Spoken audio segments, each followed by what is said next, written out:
Ever since the days of the Game Boy, I have always loved portable gaming. Being able to take games on the go has always been a preferred way of playing for me. I grew up during the sweet spot for handhelds, between the Game Boy Color and Game Boy Advance, to even the PSP and the DS. It felt like there was always a new revolutionary handheld being unveiled throughout my childhood. While portable gaming didn't necessarily ever go away, it did feel very stagnant for many years, at least to me. That is, until the Nintendo Switch released, and I was able to play games portably like never before. And now, with the Nintendo Switch 2, it feels like an evolution of this in almost every way. Hi, I'm Matt. I like to talk about video games, pop culture, and pretty much anything else that piques my interest. For the past month, I've been able to talk a lot about the Nintendo Switch 2. From first impressions and game reviews, to predictions and wish lists, I have had plenty to say about the console. But with us having a calm before the storm that is July Nintendo Directs, Pokemon Presents, and Donkey Kong Bonanza, I thought it would be a great time to discuss why I love this console so much, and talk about how previous handhelds have made me appreciate modern gaming as a whole. The first handheld I remember tinkering around with as a kid was the Game Boy Color. Though it didn't belong to me, it was my older brother's. My mom likes to talk about how she grabbed one of these for each of my older siblings during Black Friday when it came out, and watched people practically fight to the death over them.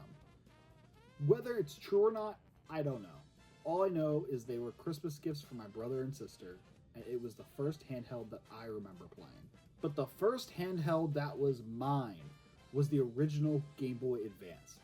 I didn't get this on release day because I was like 3 years old when it came out, but I got this about 4 or 5 years later as a gift from my parents. I was able to go to our local GameStop and pick out what my first game would be, and I did not pick a first-party Nintendo game. Look, I wasn't a little Nintendo nerd back then. I liked the Nintendo games, sure, but the only franchise that I was ride or die for was Teenage Mutant Ninja Turtles. I wanted anything involving TMNT that I can get my grubby little hands on. So when the GameStop had a pre-owned copy of Teenage Mutant Ninja Turtles on Game Boy Advance, I snatched that bad boy up immediately. I remember sitting on the floor, excited to play as my favorite turtle Donatello, and loving every minute of it. Hell, if you would have asked me back then, I would have told you this was the best game I had ever played. Looking back now, it is a fun game, but I would hardly call it the best game ever. The gameplay was often repetitive, and considering the Turtles are a team, the lack of any form of multiplayer is a bit disappointing. Still, I look back on this game very fondly. And from there, my Game Boy collection began to grow. From more Game Boy Advance titles to older Game Boy Color and original Game Boy cartridges, I had quite an assortment of games to choose. Star Wars Trilogy, Apprentice of the Force, Star Wars Episode 3, Frogger's Adventures, Super Mario Bros. Deluxe, Tony Hawk's Pro Skater 2, and more. Not all of them were amazing, but as a kid whose grandparents lived hours away, it made car rides a lot more fun. I also got my first taste of the Pokemon franchise on this Game Boy, playing my sister's copy of Pokemon Crystal. Of course, the Game Boy wasn't the only console I had to play. Around the same time, I also got a Nintendo GameCube, along with 3 games: Teenage Mutant Ninja Turtles Mutant Nightmare, Sonic Heroes, and Super Mario Sunshine. All 3 games I look back on very fondly, but I always found myself going back to Mario Sunshine, even today.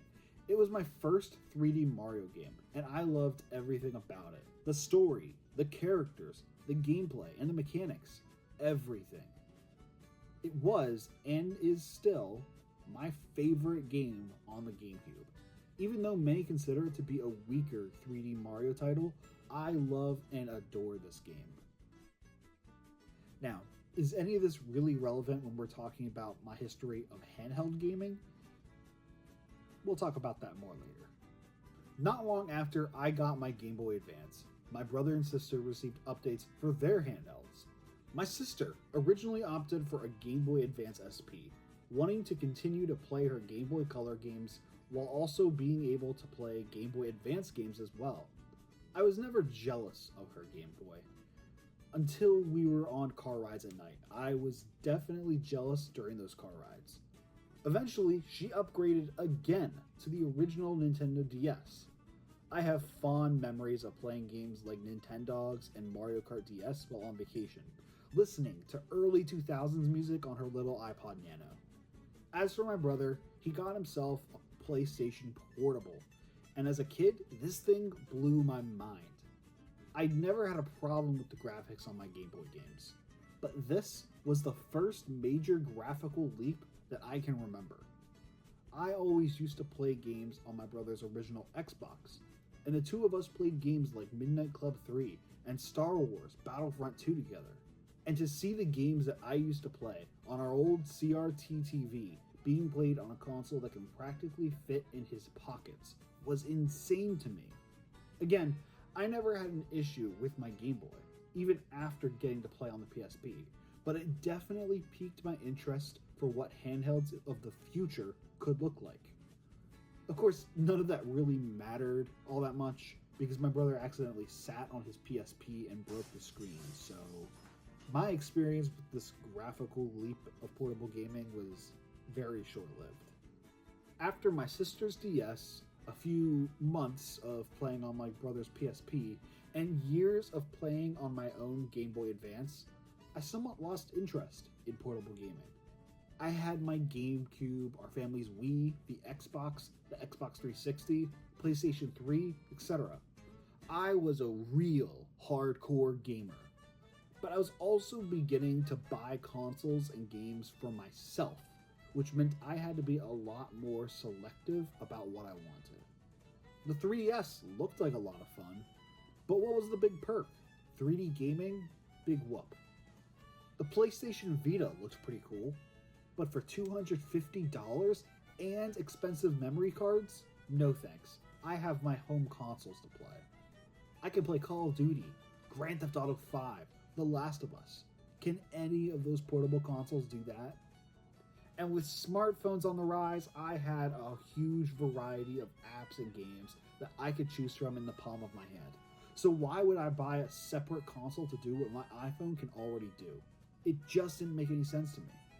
But as I continued buying games for my PS3 and eventually my Xbox One, there was just a part of gaming that felt missing to me.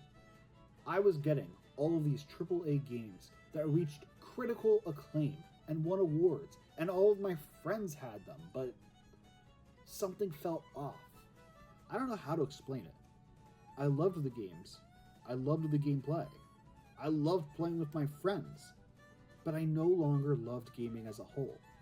All of that changed in late 2017, when I was in college and saw the Nintendo Switch for the first time.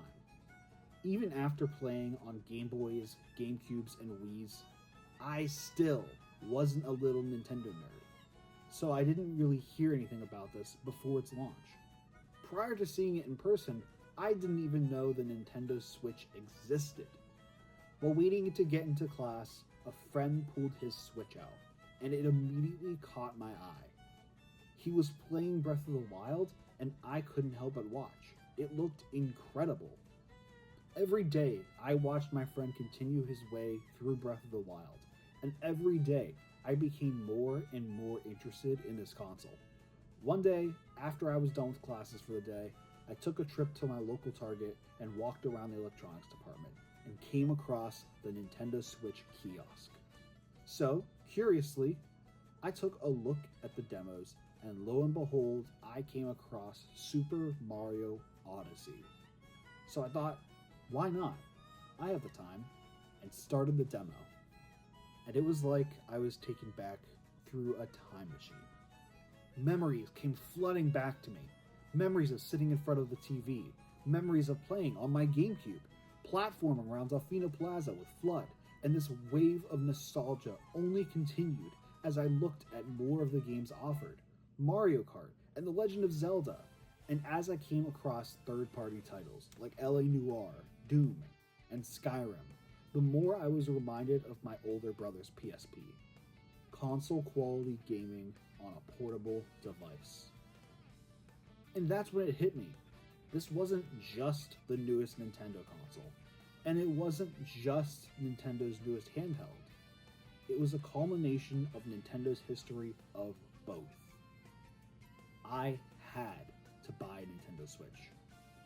So, as soon as I saved up enough money, in April of 2018, I bought my gray Nintendo Switch along with the 3 games that caught my eye the most: Super Mario Odyssey, Mario Kart 8 Deluxe, and Breath of the Wild. And as I played through these games, I found myself having true, genuine fun, more than I had had in years. And the further we got in the Nintendo Switch generation, the more it was cemented that this was the best handheld console I had ever used. Of course, my history with handhelds didn't end there. I also picked up both the Super Mario Bros. And the Legend of Zelda Game & Watches. While I don't pick them up and play them that often, they are fun to mess around with every now and then, and make for great items to display. I also made sure to buy the Nintendo Switch OLED back in 2021, and it was a great upgrade from my original Nintendo Switch. I've also been adding some alternative ways to play games on the go, purchasing handhelds like the Mii U Mini, which makes portable gaming even more portable than ever. I've played this at home, on car rides, and even in small bursts on the metro. I also picked up the Analog Pocket, which lets me natively play Game Boy titles while still having access to some other games. This is basically a very, very fancy Game Boy. It has all the bells and whistles that a modern handheld emulator has, while still including all the features of the Game Boy line. I really like this thing, but feel less inclined to take it out and about without some good protection, as it feels much more premium and makes me want to be much more careful with how I use it. I also decided to give the new 3DS XL a try, since I missed out on so many great games on a pretty great handheld. I'll admit it, younger me was wrong. I've been enjoying so many of the first-party titles I've been playing on my 3DS, from Animal Crossing New Leaf to even Super Smash Bros. I definitely hope to continue building my library to see what else I missed. Eventually, I was given that old Game Boy SP my sister used to play, and I even bought myself a PSP to relive some of those moments I had with the brief time I played on my brother's. But my handheld gaming history seems to have made somewhat of a full circle lately, as I have been purchasing plenty of Game Boys. I've purchased the original Game Boy DMG with its iconic but somewhat crummy pea green screen. I bought a Game Boy Pocket, which improves the screen significantly and makes it so you can actually see it, while also being in a smaller size. I bought an atomic purple Game Boy Color, which just takes me back to my first handheld experience with my brother's teal Game Boy Color. And I even purchased a modded Game Boy DMG from Game Changer Mods. I've been a fan of his mods for years, and had been thinking about buying one. I picked this up at an event in PA called Too Many Games. It was the biggest purchase I wanted to make, and it was the last thing I purchased right before the event floor closed. If you haven't heard of Game Changer Mods before, I highly recommend you check them out on Etsy. I included a link down in the description below. Of course, I would be remiss to not talk about the Nintendo Switch 2. Again, we've talked a lot about it recently, but it's like I say at the beginning of every single video. I like to talk about anything that piques my interest, and right now, that's the Switch 2. It really feels like a generational leap for Nintendo, while still allowing me to continue playing the huge Switch library I have already built up. I'm so excited to see where Nintendo goes from here, and I'm excited to chat about it here with all of you. So what are some of your favorite handhelds? Let me know in the comments down below. I'd love to hear from you. If you like this video, please give it a like, and be sure to follow me on Twitter and Bluesky for goofy takes and updates on videos to come. But whatever you do, I just want to thank you for watching this video. Handheld gaming is entering a new, powerful era with plenty of big titles on the way. So be sure to hit that subscribe button and notification bell to keep up to date on all of my latest videos. Thank you so much for watching, and I'll see you next time.